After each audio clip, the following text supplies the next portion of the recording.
Cursed mirrors, portals to a world of horror, narrates the terrifying experience of Jane, a young antique restorer who acquires a Victorian mirror for her new apartment. What begins as an innocent purchase turns into a nightmare when she discovers that the mirror is a portal to a dark dimension filled with malevolent entities hungry for human souls. As the line between reality and nightmare dissolves, Jane fights to survive and prevent the creatures from crossing into our world. The doorbell tinkled softly as Jane entered the antique store. The heavy air, laden with dust and history, enveloped her like a cloak.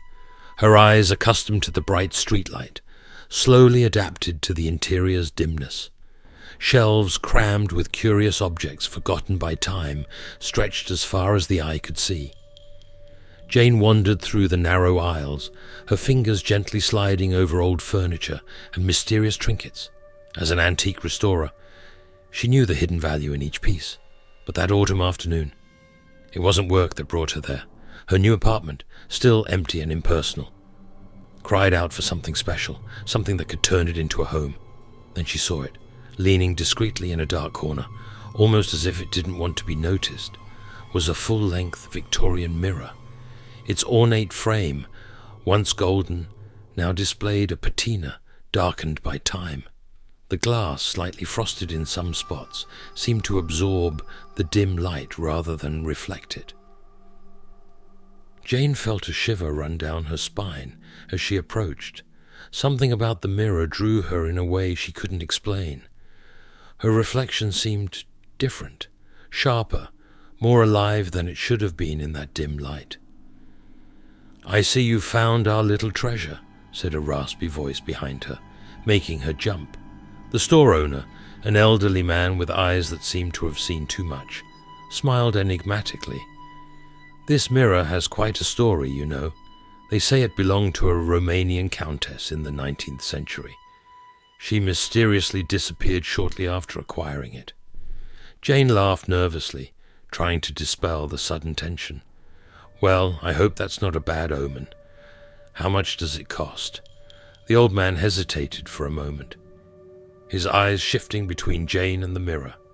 "For you, my dear, I'll make a special price, but I must warn you. Some objects carry more than just history. They have a will of their own." Ignoring the warning tone in his voice, Jane made the purchase. As the mirror was carefully packed for transport, she couldn't help but notice how her reflection seemed to smile back at her, even when she was sure her expression was neutral. That night, as she positioned the mirror in her bedroom, Jane felt a mix of excitement and apprehension. The apartment seemed cozier now, as if the mirror filled a void she hadn't known existed. Before going to bed, she cast a final glance at her new acquisition, for an instant so brief it could have been her imagination. Jane swore she saw a shadow move behind her reflection. She shook her head, dismissing the thought. It was just fatigue, she told herself. Little did she know that, as she crossed the threshold between wakefulness and sleep, the mirror would come to life. In its seemingly harmless surface, shadows danced and distorted forms writhed, eager to escape their vitreous confinement. Jane slept, unaware that she had just opened a portal to a world of unimaginable horror, a world that would soon try to cross over to our side. The days following the acquisition of the mirror brought a subtle unease to Jane's life. At first they were small details she barely noticed. A book out of place, a cup she could have sworn she had put away appearing on the living room table.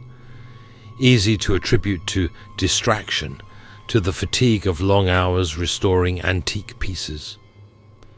But then the reflections began to change on a particularly foggy morning. Jane was getting ready for work, her routine as familiar as the bitter coffee she drank every morning. Passing by the mirror, something made her stop. Her reflection seemed delayed, as if it took a fraction of a second longer to match her movements. She blinked, confused, and the image returned to normal. It must have been a trick of the morning light, she thought, hurrying out. Nights, however, were when the real terror began to manifest. Jane frequently woke up in a cold sweat, with the sensation of being watched. Her eyes, still heavy with sleep, invariably turned to the mirror. In the darkness of the room, she swore she saw movements on the silvered surface, shadows writhing and stretching, as if trying to reach her, but turning on the lamp made everything go back to normal, leaving her questioning her own sanity. Then came the nightmares, vivid, terrifying, so real that Jane woke up screaming, her nails digging into the sheets, dreams of endless corridors covered with mirrors where each reflection showed a distorted, macabre version of herself. Creatures with hollow eyes and smiles too wide chasing her, their long, sharp fingers almost touching her heels. But the worst were the whispers. They began as an almost inaudible murmur, easily confused with the wind or the house's natural creaking.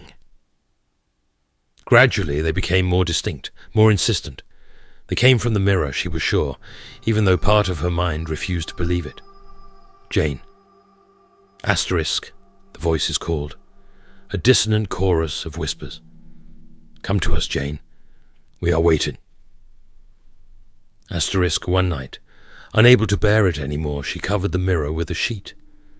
For a moment there was silence. Then the voices returned, louder, angrier. You can't hide us, Jane. You can't escape. We are part of you now. Asterisk. The sheet fell as if pulled by invisible hands. In the mirror, where her reflection should have been, Jane saw only darkness, and eyes, dozens of gleaming, hungry eyes staring at her. With a choked scream, she fled the room, her heart pounding wildly. She spent the night on the living room couch, lights on, trembling uncontrollably. In the morning, she convinced herself it was all just a hallucination caused by stress and lack of sleep.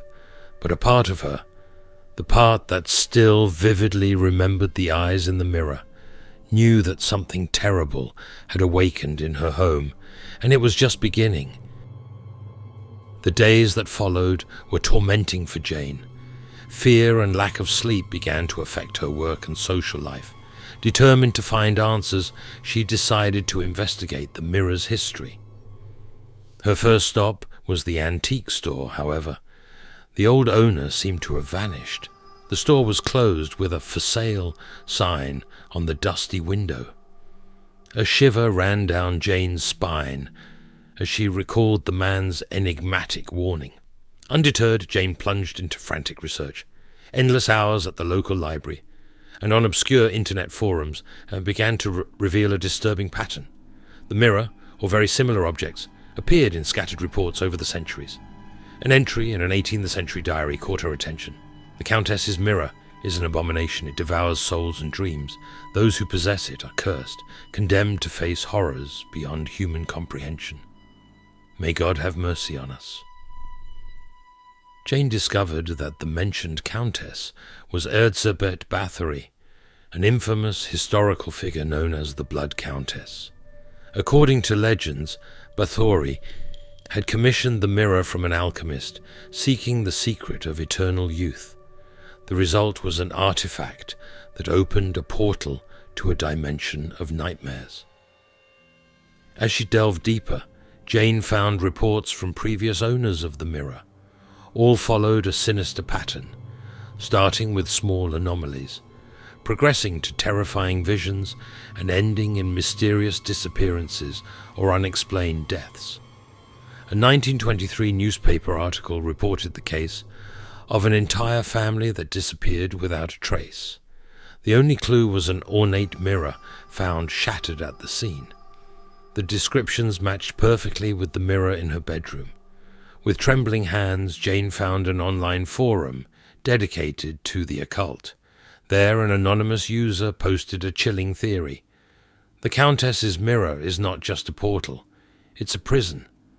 The souls captured by it feed the entities on the other side. The more one looks into the mirror, the the stronger the connection becomes. Once the portal is fully open, the creatures will be able to cross freely into our world. Horrified, Jane realized that every moment she had spent before the mirror had strengthened the link to the other side. Her insomnia, her nightmares, the visions, everything was part of a larger, more terrifying plan than she could have imagined. That night, upon returning home, Jane faced the mirror with a mix of fear and determination. The reflection that stared back at her was no longer hers.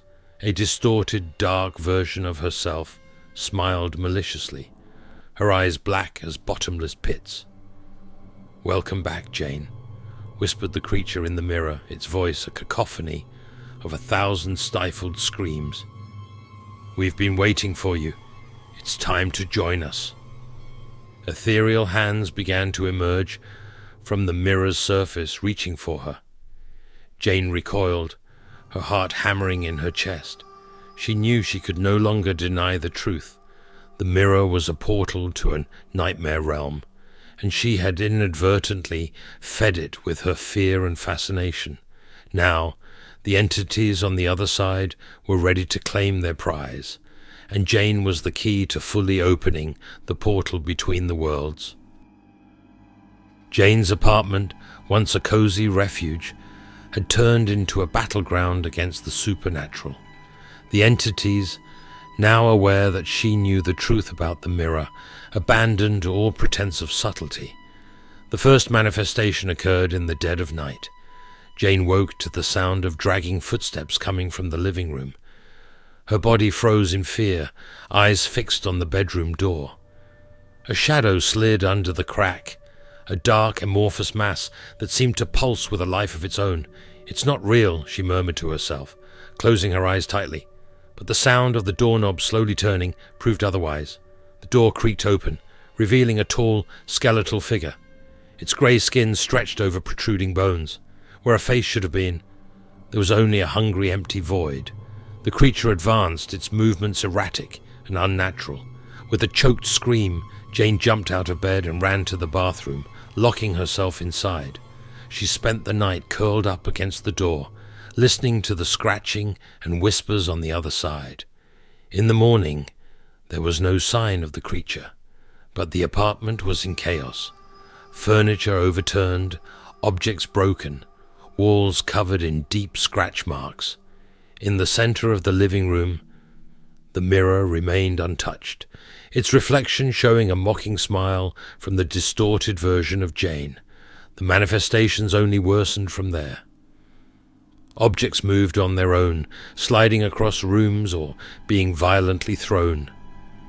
Jane could barely eat or sleep, constantly on edge. One afternoon, while trying to work on a restoration, her toolkit exploded open. Brushes, sandpaper, and blades danced in the air, forming a threatening whirlwind around her. In horror, she watched as the tools began to attack her, cutting her skin and tearing her clothes. She managed to escape into the hallway, but not before suffering multiple cuts and scratches. Jane's perception of time and space began to distort. Sometimes she swore hours had passed, only to look at the clock and realize only minutes had gone by. At other times, a blink seemed to last an eternity. The apartment's corridors seemed to stretch endlessly. Jane found herself walking for minutes on end, only to end up back at the starting point. The walls pulsated and writhed as if made of living flesh. The climax came when Jane, exhausted and desperate, tried to flee the apartment. Opening the front door, she was met not by the familiar hallway, but by an alien, terrifying landscape. A blood-red sky loomed over a desolate plain, dotted with structures that defied Euclidean geometry. Indescribable creatures roamed in the distance, their screams echoing in the dense atmosphere. Horrified, she slammed the door shut and backed away. The apartment had become a prison, a limbo between two realities. That night, surrounded by the supernatural chaos that had become her life, Jane faced her reflection in the cursed mirror. The distorted version of herself smiled, its black eyes gleaming with malice. "There's nowhere left to run, Jane," said the creature, its voice a cacophony of whispers. "The portal is almost fully open. Our worlds will merge, and you will be the first to experience the wonders of the other side." Trembling with fear and exhaustion, Jane realized she was running out of options. The terror surrounding her was just a prelude to the horror to come. If she didn't find a way to stop the entities and close the portal, not just she, but her entire world would be doomed. With this grim realization, Jane understood she had only two choices: succumb to terror or fight with all her might to prevent the nightmare from spreading beyond the walls of her apartment. Determined to end the nightmare, Jane decided it was time to act. Her first attempt was simple and direct: destroy the mirror. Armed with a heavy hammer, she approached the cursed object. Her distorted reflection smiled maliciously as if challenging her. With a scream of rage and fear, Jane struck the mirror with all her strength. The impact reverberated through the apartment, but to her horror, the mirror remained intact. Not even a scratch marked its surface. The hammer, on the other hand, disintegrated in her hands, turning into black dust that spread through the air, forming arcane symbols before dissipating. "Fool," her reflection whispered, the voice echoing directly in her mind. "You cannot destroy a portal between worlds with mere mortal tools." Desperate, Jane tried a different approach. She hired a moving crew to remove the mirror from the apartment. However, when the men arrived, their eyes glazed over at the sight of the object. Like zombies, they completely ignored it, removing random pieces of furniture before leaving the mirror untouched. Frustrated, Jane decided to take the mirror away herself. With great effort, she managed to drag it out of the apartment and down the hallway. Exhausted, she left it leaning against the elevator wall while she pressed the button to descend. The doors closed, and when they opened again, on the ground floor, Jane let out a cry of despair. The mirror was there inside the elevator, as if it had never moved. Her next attempt was more drastic. Jane drove to an abandoned quarry on the outskirts of the city. With a heavy heart, she pushed the mirror off a cliff, watching it fall and shatter on the rocks below. For a moment she felt relief, but upon returning to her car, she froze. The mirror was on the back seat, perfectly intact. "You cannot get rid of us, Jane," multiple voices whispered from the mirror. "We are part of you now." In a final act of desperation, Jane tried to sell the mirror. She created an online ad describing it as a unique antique piece. To her surprise, she received a response almost immediately. The buyer, a middle-aged man with restless eyes, showed up at her apartment that very night. Seeing the mirror, his face lit up with disturbing recognition. "I finally found you," he murmured, ignoring Jane completely. Before she could react, the man touched the mirror's surface. His body began to distort and elongate, being sucked into the object as if made of smoke. In seconds, he had completely disappeared. In the mirror, Jane saw the man's face join the countless other tormented faces now visible on the silvered surface. Their silent screams of agony would haunt her for days. Exhausted and defeated, Jane finally accepted the terrible truth. There was no way to get rid of the mirror. Every attempt only strengthened its connection to the object and the dark world on the other side. Sitting on the floor of her apartment, surrounded by the wreckage of her failed attempts, Jane faced her distorted reflection. The creature that had usurped her image smiled, its black eyes gleaming with malevolent joy. "Do you understand now?" said the creature. "The mirror is not just an object. It is a bond, a contract, sealed with your own curiosity and fear. The more you try to get rid of it, the stronger the connection becomes." Jane realized she was being watched, not just by her distorted reflection, but by countless eyes peering from the apartment's shadows. The sensation of being constantly watched was suffocating. With a trembling sigh, she understood that destroying or getting rid of the mirror was not the solution. If she wanted to survive and prevent the creatures from the other side from fully invading her world, she would need a different approach. Determined, Jane decided it was time to stop running and start fighting. But against such a powerful and supernatural enemy, she knew she would need knowledge and perhaps equally unusual allies. The air in Jane's apartment had become dense and cold, charged with palpable malevolent energy. The mirror, once confined to a corner, now seemed to dominate the entire space, its distorted reflection bleeding beyond its edges like ink spilling over a canvas. It was on a particularly dark night that the entities decided to make their final move. Jane was in her bedroom, frantically flipping through ancient occult books she had obtained, desperately searching for a solution. The sound of shattering glass made her freeze. Slowly she turned toward the door. In the hallway, a humanoid figure writhed, its body a mass of shadows and impossible angles, no longer just reflections or fleeting visions. The creatures from the other side were crossing into the real world. With her heart pounding in her chest, Jane grabbed the fireplace poker she kept nearby as an improvised weapon. The creature advanced, its movements erratic and supernatural. "You don't belong in this world," Jane shouted, brandishing the poker. The entity paused, tilting what should have been its head. Then, to Jane's horror, it spoke in her deceased mother's voice. "But you invited us, dear. You opened the door and let us in." The momentary shock almost cost Jane dearly. The creature lunged with inhuman speed, its sharp claws slicing the air where she had been a second before.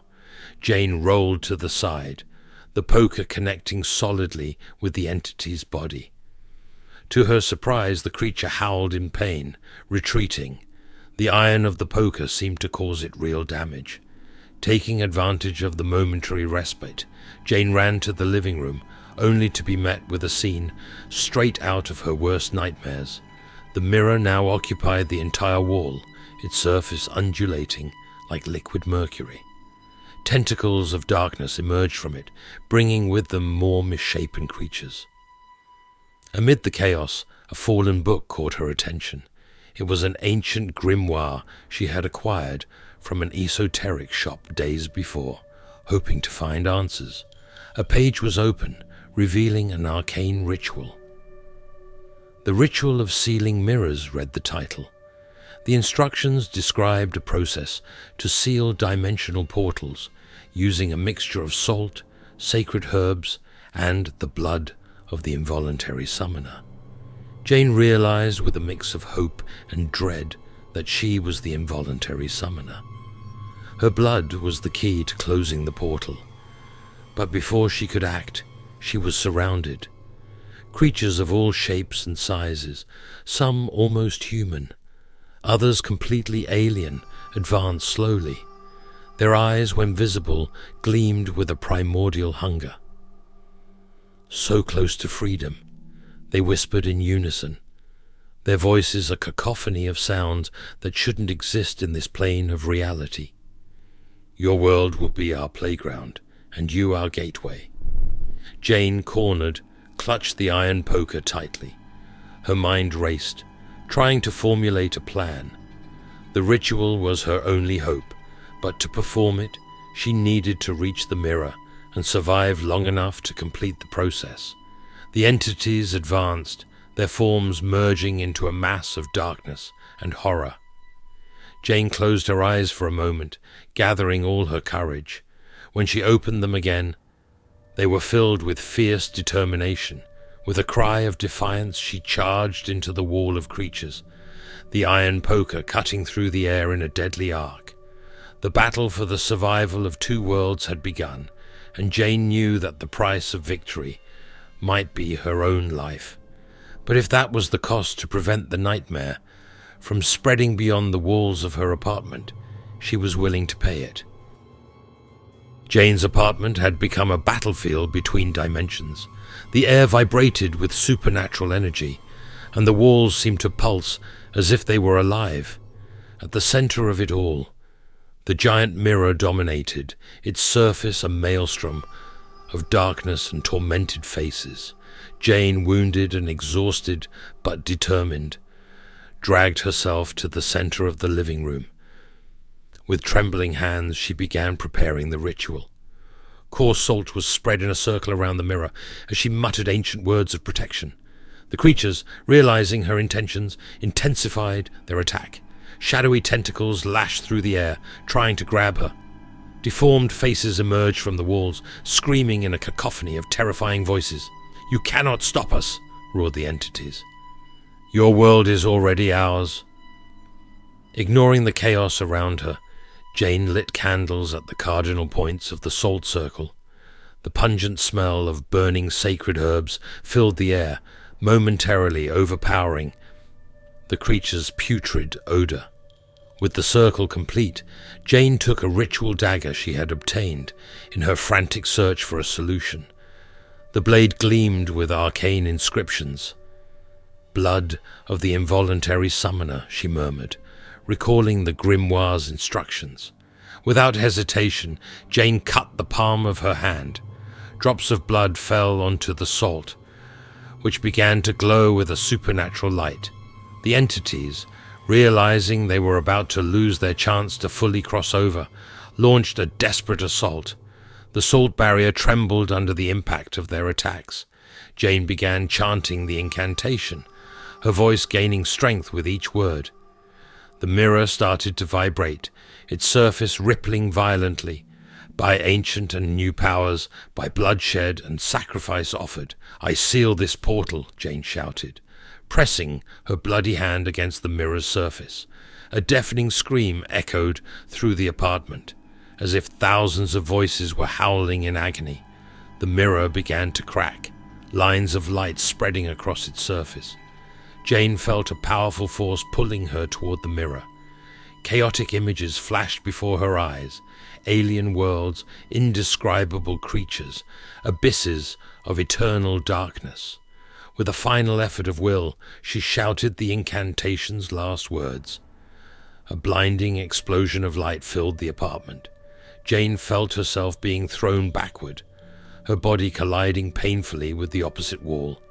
When the light faded and she could open her eyes, the apartment was in ruins. Broken furniture and debris were scattered everywhere. But most importantly, the giant mirror had disappeared. In its place, where it once dominated the wall, there was only a small handheld mirror, its surface dull and lifeless. Jane cautiously approached, her steps unsteady. Picking up the small mirror, she examined it. Her reflection was normal, with no distortions or sinister presences. Exhausted beyond comprehension, she slid to the floor, still holding the mirror. The battle was over, but at a terrible cost. As the adrenaline waned, Jane began to feel the ritual's effects. Her vision wavered, and she could swear she glimpsed other worlds in the corners of her eyes. The ritual's price had not been just her blood, she realized with a shiver. Part of her essence, her very reality, had been altered forever. As unconsciousness claimed her, Jane had one last disturbing thought. She had sealed the portal, yes, but at what cost? And was this truly the end, or just the beginning of something even more terrible? The apartment's shadows seemed to stretch, as if responding to her silent doubt, and somewhere, very distant yet terrifyingly close, Jane could swear she heard the echo of a familiar laugh. 6 months had passed since the fateful night Jane faced the entities from the other side. The apartment, once the stage of unimaginable horrors, had been restored, but Jane could never call it home again. The memories were too painful, the shadows too deep.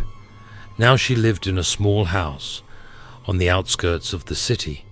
The walls were decorated with protective symbols from various cultures, and coarse salt crystals were strategically placed in every corner. There were no mirrors, not even to do her makeup. Jane used the dull reflection of a silver spoon. Physically, she had recovered.